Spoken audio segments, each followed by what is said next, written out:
एक parallel plate capacitor की capacitance का जो फॉर्मूला होता है ए एप्साइलन नॉट अपॉन डी, ये हम पहले डिराइव कर चुके हैं। और इस डेरिवेशन में मैंने आपसे कहा था कि मान लीजिए कि जो कैपेसिटर की दो प्लेट्स हैं उनके बीच में कौन प्रेजेंट है, एयर। और अगर ये पहली प्लेट पर पॉजिटिव चार्ज है, दूसरी प्लेट पर नेगेटिव चार्ज है, तो पॉजिटिव चार्ज से लेकर के नेगेटिव चार्ज की तरफ मान लीजिए एक इलेक्ट्रिक फील्ड जो एग्जिस्ट करती है उसकी वैल्यू है ई नॉट।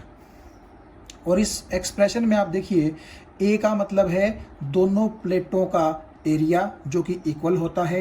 एप्साइलन नॉट आप जानते हैं वैक्यूम की या फिर एयर की परमिटिविटी होती है, जो अपने आप में ये बताती है कि एप्साइलन नॉट अगर यहाँ पर है तो इसका मतलब प्लेटों के बीच में कौन है, एयर है। और डी का मतलब आप जानते ही हैं, दोनों जो कैपेसिटर की प्लेट्स हैं उनके बीच की सेपरेशन है डी।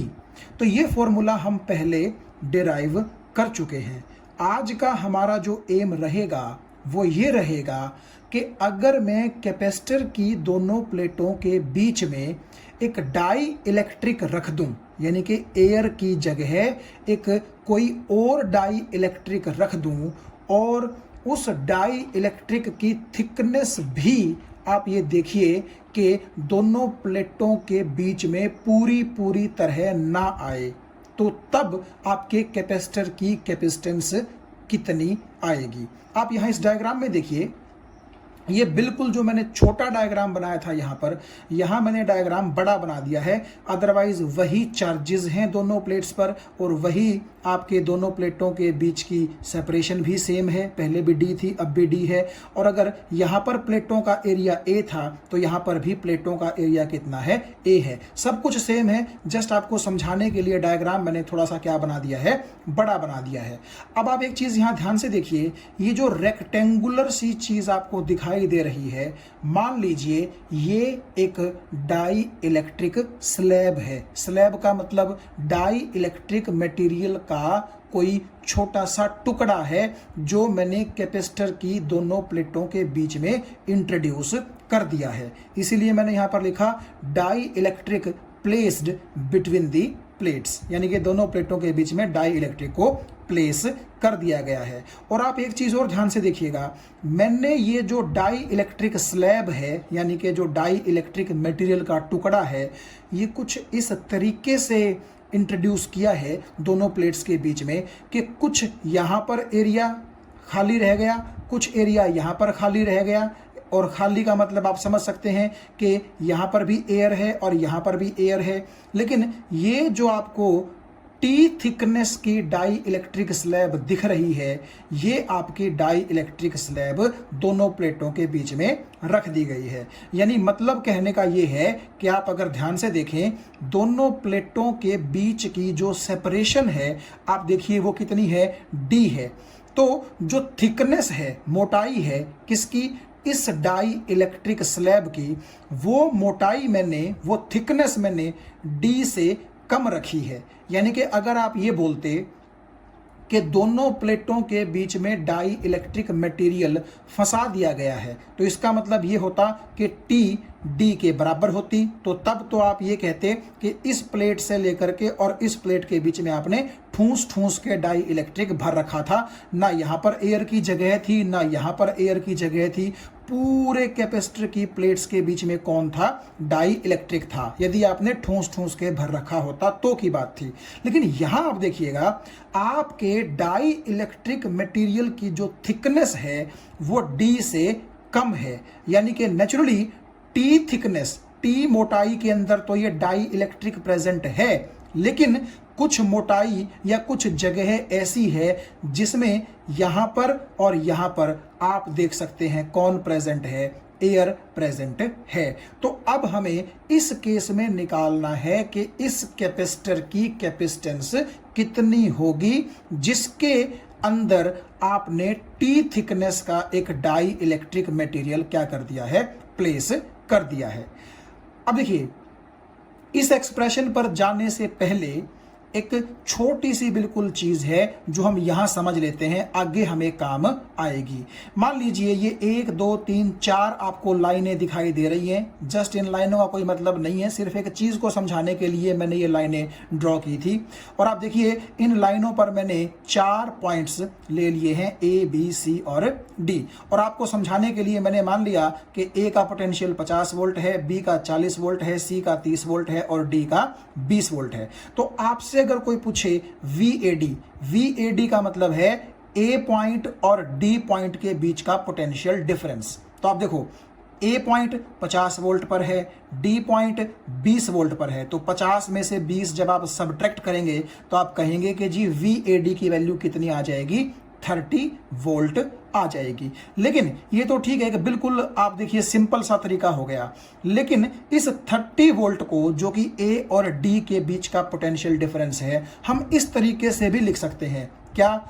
A और B के बीच का पोटेंशियल डिफरेंस प्लस B और C के बीच का पोटेंशियल डिफरेंस प्लस C और D के बीच का पोटेंशियल डिफरेंस। क्यों? क्योंकि A और B के बीच में आप देखिए 10 वोल्ट का पोटेंशियल डिफरेंस है, तो VAB की जगह 10 रख दिया।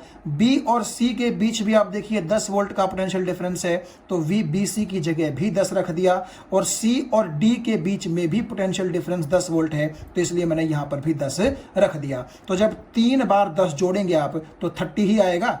तो चाहे तो आप A और D के बीच में सिंपली 50 में से 20 को घटा करके पोटेंशियल डिफरेंस निकाल लें, या फिर इन दोनों के बीच के पोटेंशियल डिफरेंस को निकालने के लिए बीच के पॉइंट्स जो हैं उनका सहारा ले लीजिए। यानी कि A और B के बीच का पोटेंशियल डिफरेंस, B और C के बीच का पोटेंशियल डिफरेंस, C और D के बीच का पोटेंशियल डिफरेंस, उनको जब आप जोड़ देंगे तो नेचुरली आंसर वही आएगा जो आपका डायरेक्टली आ रहा था। इस चीज को हम इसी टॉपिक के अंदर आगे यूज करेंगे। तो आइए अब चलते हैं हम इस एक्सप्रेशन की तरफ कि अगर एक कैपेसिटर की प्लेटों के बीच में डाई इलेक्ट्रिक मटेरियल रख दिया जाए और वो भी कुछ इस तरीके से रखा जाए कि पूरी की पूरी स्पेस वो डाई इलेक्ट्रिक ना घेर सके, बल्कि थोड़ा सा ही स्पेस घेरे और बाकी स्पेस में एयर बच जाए, तो उस कैपेसिटर की कैपेसिटेंस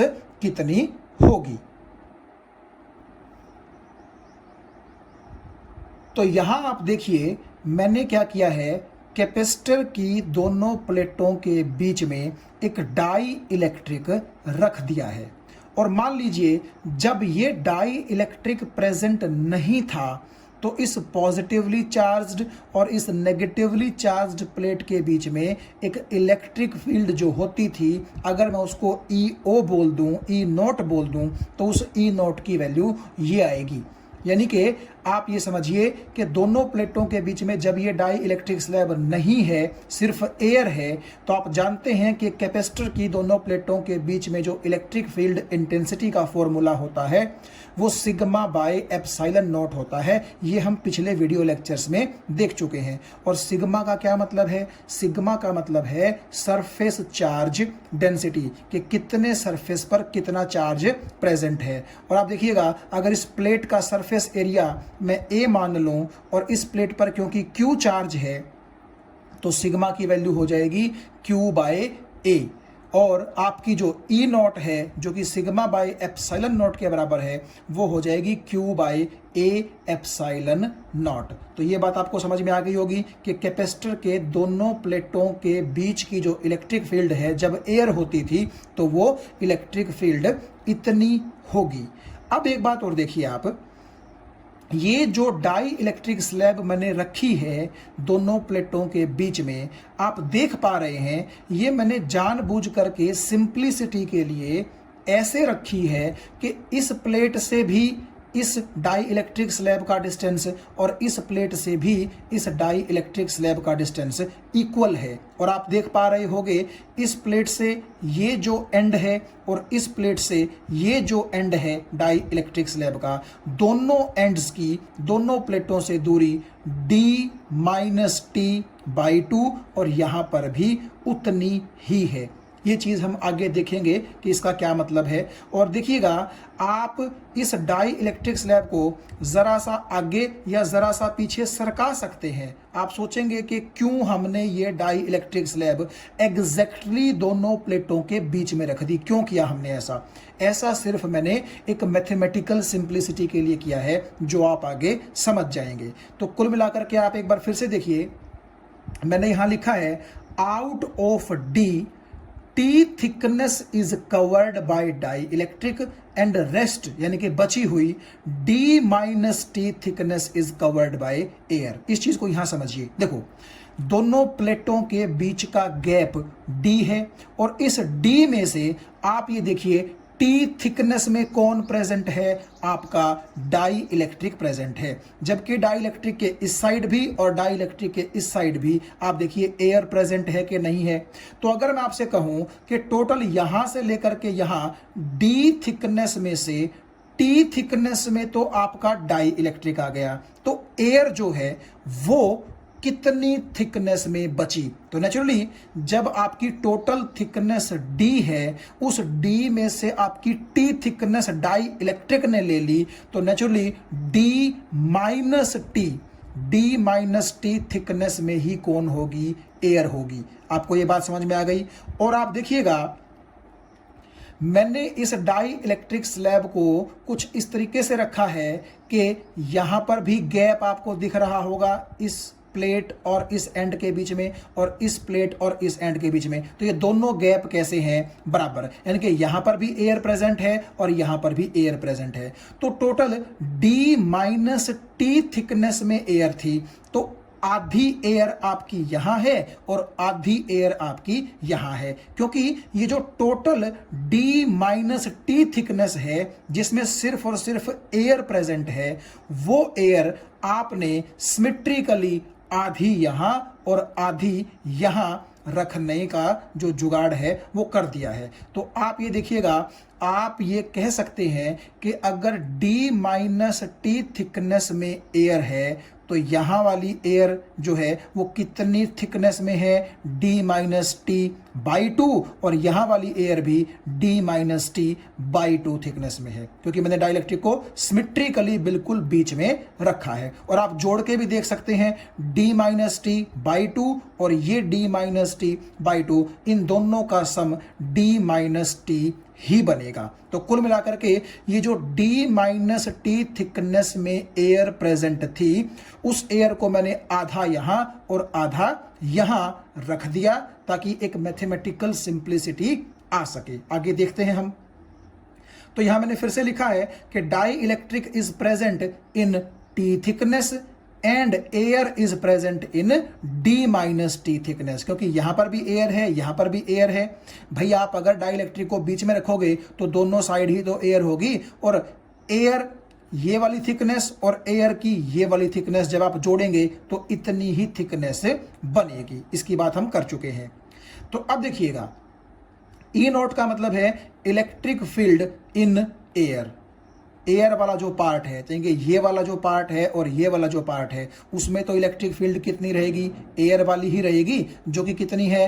E नॉट है। जबकि आप ये जानते हैं कि डाई इलेक्ट्रिक के अंदर जो इलेक्ट्रिक फील्ड है वो आपकी E नॉट की 1/k टाइम्स हो जाती है। ये हम पिछले वीडियो लेक्चर में बात कर चुके हैं, जहां हमने K को डिफाइन किया था E नॉट बाय E।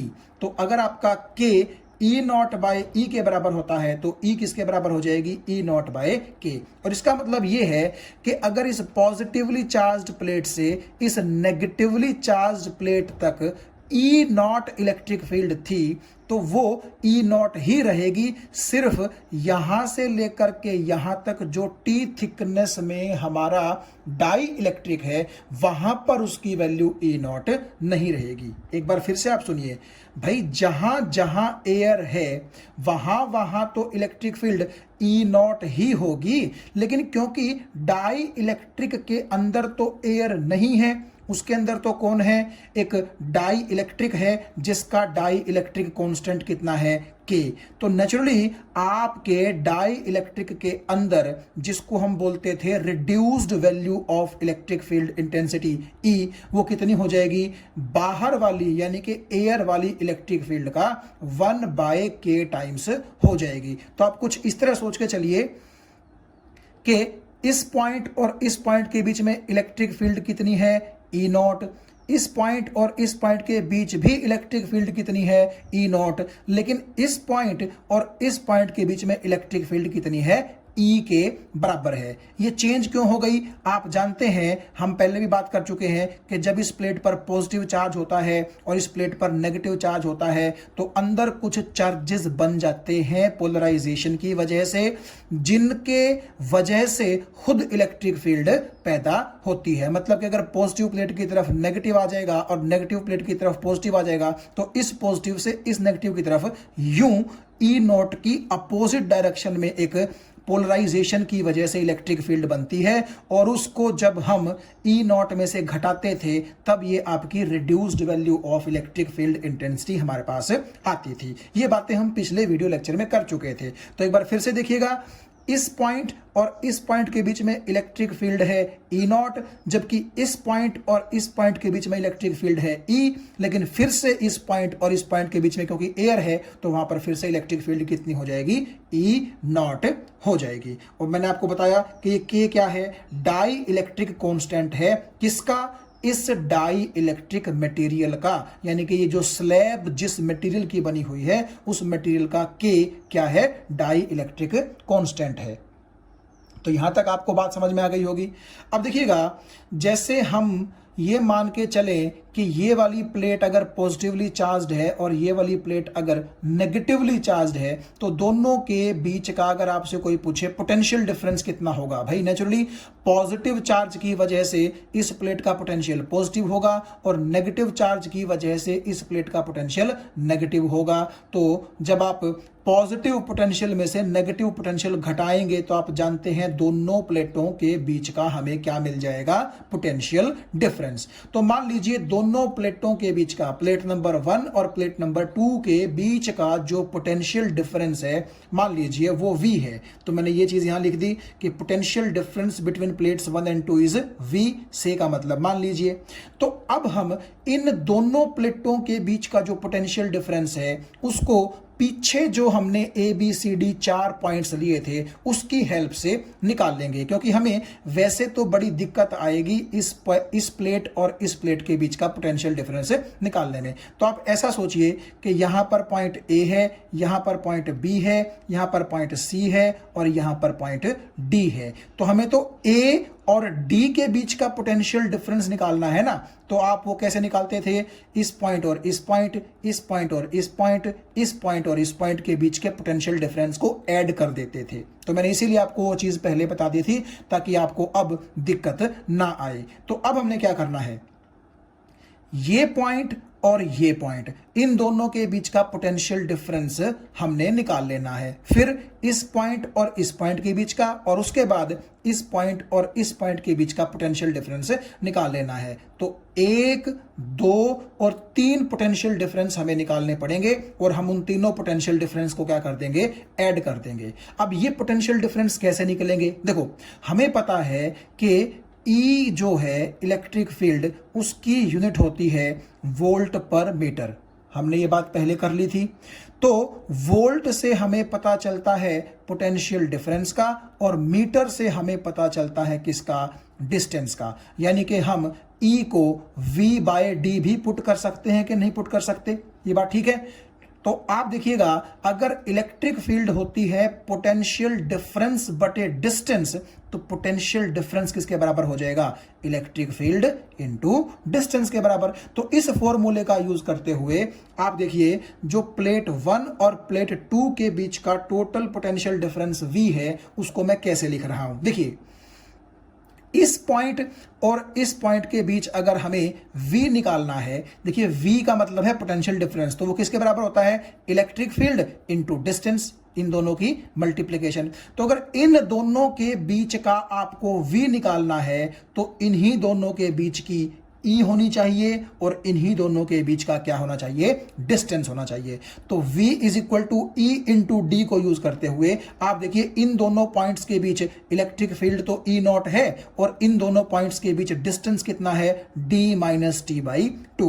तो मैंने E नॉट को D minus T by two से क्या कर दिया, मल्टीप्लाई कर दिया। ये चीज आपको समझ में आ गई होगी भाई। इन दोनों पॉइंट्स के बीच में E नॉट तो क्या है, इलेक्ट्रिक फील्ड, और इन दोनों पॉइंट्स के बीच में D minus T by two क्या है, डिस्टेंस। तो इलेक्ट्रिक फील्ड इनटू डिस्टेंस, ये इन दोनों पॉइंट्स के बीच का क्या आ गया, पोटेंशियल डिफरेंस। सिमिलरली इस पॉइंट और इस पॉइंट के बीच का पोटेंशियल डिफरेंस आप समझ गए होंगे। देखिए इस पॉइंट से लेकर के इस पॉइंट के बीच में डिस्टेंस तो T है और इस पॉइंट से इस पॉइंट के बीच में इलेक्ट्रिक फील्ड कितनी है, E। तो E को T से मल्टीप्लाई कर दीजिए, ये आ गया जी आपके पास इन दोनों पॉइंट्स के बीच का पोटेंशियल डिफरेंस। अब लास्ट में आप देखिएगा इन दोनों पॉइंट्स के बीच का जो पोटेंशियल डिफरेंस है वो कितना होगा। देखिएगा फिर से इन दोनों के बीच डिस्टेंस तो वही है यूं का यूं, और इलेक्ट्रिक फील्ड भी क्योंकि यहां पर एयर आ गई तो वही रहेगी यूं की यूं, E नॉट। तो आप E नॉट को D minus T by two से मल्टीप्लाई कर देंगे। तो अभी देखिएगा एक पोटेंशियल डिफरेंस ये, एक पोटेंशियल डिफरेंस ये और एक पोटेंशियल डिफरेंस ये, और तीनों को हमने क्या कर दिया, प्लस कर दिया। तो नेचुरली प्लेट 1 और प्लेट 2 के बीच का जो पोटेंशियल डिफरेंस V है वो इस फॉर्मूले से हम क्या कर सकते हैं, कैलकुलेट कर सकते हैं। तो पिछले पेज पर जो D minus T by two के साथ E नॉट मल्टीप्लाई हुआ था वो 2 बार था। तो आप ऐसा देखिएगा कि पिछले पेज से हम यहां आ जाएंगे, क्योंकि वो जो D minus T by two था तो आप जब उसको जोड़ोगे तो वो D माइनस टी बन जाएगा। ये बड़ा आसान मैथमेटिक्स है, आप बड़े आराम से देख सकते हैं। तो V आ गया आपका this much plus this much, ये बात ठीक है, पीछे से ही मैंने इसको लिखा है। उसके बाद आप देखिएगा E नॉट की जो वैल्यू होती है वो होती है Q by A epsilon naught, ये हम पहले देख चुके हैं। तो D माइनस टी का D माइनस टी आ जाएगा, और E जो था आप जानते हैं वो E नॉट बाय K के बराबर है, T की जगह यहां पर T आ जाएगा।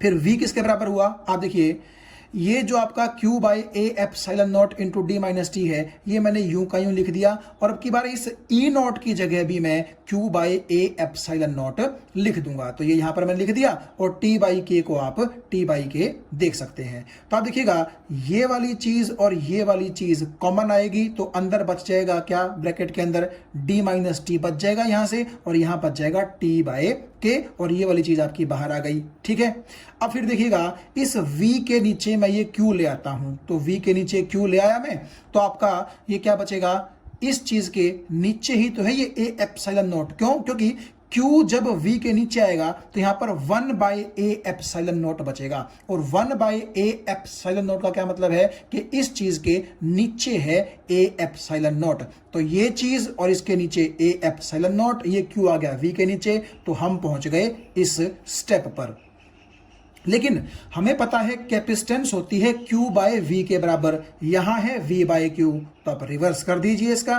तो जब आप रिवर्स करेंगे तो ये ऊपर आ जाएगा, ये नीचे आ जाएगा, तो कैपेसिटेंस का फॉर्मूला आपके पास ये आ जाएगा। तो हमारे पास जो नेट कैपेसिटेंस आई अब इस कैपेसिटर की, जिस कैपेसिटर की बीच में आप ये मान के चल लीजिए T थिकनेस की आपने एक डाई इलेक्ट्रिक स्लैब डाल रखी है, तो वो फॉर्मूला हमारे पास इतना आ जाएगा, A epsilon naught whole divide by D minus T plus T by K। यहां पर एक बार आप देख लीजिए कि A क्या है, आपकी जो कैपेसिटर की प्लेट्स हैं उनका एरिया, एप्सिलॉन नॉट आप जानते हैं कि एयर जो थी वो 2 जगह प्रेजेंट थी तो उस वजह से आ रहा है। D आपकी दोनों प्लेटों के बीच की क्या थी, टोटल दूरी, डिस्टेंस, और T क्या है, T आपका उस डाई इलेक्ट्रिक स्लैब की थिकनेस है जो आपने प्लेटों के बीच में डाली है, और K क्या है, K है उस डाई इलेक्ट्रिक मटेरियल का डाई इलेक्ट्रिक कांस्टेंट। तो जब आप सब चीजों की वैल्यू यहां रख देंगे तो हमारे पास कैपेसिटेंस का फॉर्मूला आ जाएगा। अब देखिए इससे हम थोड़ा सा क्या करते हैं, आगे बढ़ते हैं स्पेशल केसेस की तरफ। ठीक है, तो ये जो फॉर्मूला आपको दिखाई दे रहा है, ये फॉर्मूला आपने तब अप्लाई करना है यदि कैपेसिटर की प्लेटों के बीच में एक T थिकनेस की डाई इलेक्ट्रिक स्लैब डाल दी जाए, तब आपने ये यूज करना है, जैसा कि मैंने आपको डायग्राम में दिखाया था। लेकिन अगर आपकी कैपेसिटर की दोनों प्लेटों के बीच में बिल्कुल एयर ना छोड़ी जाए और दोनों प्लेटों के बीच में बिल्कुल ठूस ठूस के डाई इलेक्ट्रिक भर दिया जाए, तब आप क्या कहेंगे कि टी और डी बराबर हो चुके हैं। यानी कि टी क्या थी, आपके डाई इलेक्ट्रिक मटेरियल की थिकनेस, और डी क्या थी, दोनों प्लेटों के बीच का गैप। तो जब टी और डी बराबर हो गए तो इसका तो यही मतलब है ना कि आपने बिल्कुल दोनों प्लेटों के बीच में एक प्लेट से लेकर के दूसरी प्लेट के बीच में ठूस ठूस के डाई इलेक्ट्रिक भर दिया है। यानी कि डाई इलेक्ट्रिक जिस थिकनेस में भरा है वो थिकनेस बेसिकली कैपेसिटर की प्लेट्स के बीच के डिस्टेंस के बराबर हो गई है। तो तब आपकी जो कैपेसिटेंस है वो कितनी आएगी, उस पर आप देखिए, ध्यान दीजिए जरा। जब टी आपका डी के बराबर होगा तो इसका मतलब है ये चीज जीरो हो जाएगी, और अगर ये चीज जीरो हो गई तो यहां आप टी को डी रख दीजिए, ठीक है। और आप जब ऐसा करेंगे तो आपके पास फॉर्मूला आ जाएगा ये ए एप्सिलॉन नॉट, यूं का यूं, इसकी जगह जीरो आ गया, और ये टी बाई के की जगह आप यहां देखिएगा डी बाई के लिख सकते हैं। वो के ऊपर चला जाएगा, नीचे डी रह जाएगा, और ये क्या है आप देखिएगा के into A epsilon not by D. तो ये जो आपकी चीज है ए एप्सिलॉन नॉट बाई डी, जिसको मैं एक ब्रैकेट में बंद कर रहा हूं, आपको नजर आ रही होगी, ये ए एप्सिलॉन नॉट बाई डी ये क्या है, ये है capacitance of capacitor with air between the plates. यानी कि ये तब वाली कैपेसिटेंस है जब कैपेसिटर की प्लेटों के बीच में कौन था, एयर थी। तो आप ये बोल सकते हैं कि अगर कैपेसिटर की प्लेटों के बीच में एयर है तब तो A epsilon naught by D आएगी कैपेसिटेंस। लेकिन अगर आप उस एयर वाली गैप को पूरी तरह फिल कर दें डाई इलेक्ट्रिक से, ये ध्यान रखिएगा, क्योंकि अगर आप पूरी तरह फिल नहीं करेंगे तो ये फॉर्मूला है, और जब आप पूरी तरह फिल कर देंगे तो फॉर्मूला ये बन जाएगा, क्योंकि डी और टी आपस में क्या हो जाएंगे, बराबर। तो अगर आप पूरी तरह फिल कर देंगे दोनों प्लेटों के बीच के गैप को डाई इलेक्ट्रिक से, तब आपकी कैपेसिटेंस सिंपली आप बोल सकते हैं एयर वाली कैपेसिटेंस के मुकाबले के टाइम्स हो जाएगी। यानी कि when the gap between the two plates of the capacitor is filled fully with the dielectric of dielectric constant K, then the new capacitance becomes simply K times the former capacitance। और former capacitance का मतलब है with air जो capacitance थी उसका K times हो जाएगी। अब इसी टॉपिक में अगर आप ये मान लीजिए कि मैं इस एक्सप्रेशन को ध्यान में रख के आपको ये कहूं कि जो डाई इलेक्ट्रिक स्लैब आपने डाली थी टी थिकनेस की, मान लीजिए वो डाई इलेक्ट्रिक स्लैब ना होकर के एक कंडक्टिंग स्लैब है, यानी कि आपका जो मटेरियल है वो अब डाई इलेक्ट्रिक नहीं है बल्कि एक मेटेलिक कंडक्टर है। तो आप इमेजिन कीजिए कि दोनों प्लेटों के बीच में टी थिकनेस का डाई इलेक्ट्रिक ना होकर के अब टी थिकनेस का कौन है, एक मेटेलिक कंडक्टर है। तो उस केस में हम जानते हैं कि ये के जो है कंडक्टर के लिए या मेटल के लिए कितना होता है, इन्फिनिटी। इसकी बात भी हम पिछले वीडियो में कर चुके हैं। तो समथिंग बाय इन्फिनिटी आप जानते हैं जीरो होता है, तो प्लस जीरो हो गया, यानी कि ए epsilon not D minus T. तो ये आपकी कैपेसिटेंस आ जाएगी। तो आप ये बोल सकते हैं कि ये कैपेसिटेंस है पैरेलल प्लेट कैपेसिटर की, कब, जब एक टी थिकनेस की कंडक्टिंग स्लैब आपकी प्लेटों के बीच में डाली जाती है। ये यहां मैंने लिख दिया है conducting slab of thickness T, और जिसके लिए आप जानते हैं के कितना होता है, इनफाइनाइट होता है। ये बात हम पहले कर चुके हैं। तो आप ये बोल सकते हैं कि अगर टी थिकनेस की कंडक्टिंग स्लैब कैपेसिटर की दोनों प्लेटों के बीच में डाली जाती है तो तब कैपेसिटेंस आपकी इतनी हो जाएगी। और अगर फिर से अगर आपसे कोई ये पूछे कि मान लीजिए हम दोनों प्लेटों के बीच का जो गैप है वो पूरी तरह से एक कंडक्टिंग मटेरियल से फिल कर दें, तो नेचुरली उस वक्त डी और टी आपस में बराबर हो जाएंगे, और अगर ये बराबर हो गए तो दिस माइनस दिस क्या हो जाएगा, zero, and something by zero आप जानते हैं क्या होगा, इनफाइनाइट होगा। यानी कि उस वक्त आपके कैपेसिटर की कैपेसिटेंस इनफाइनाइट होगी।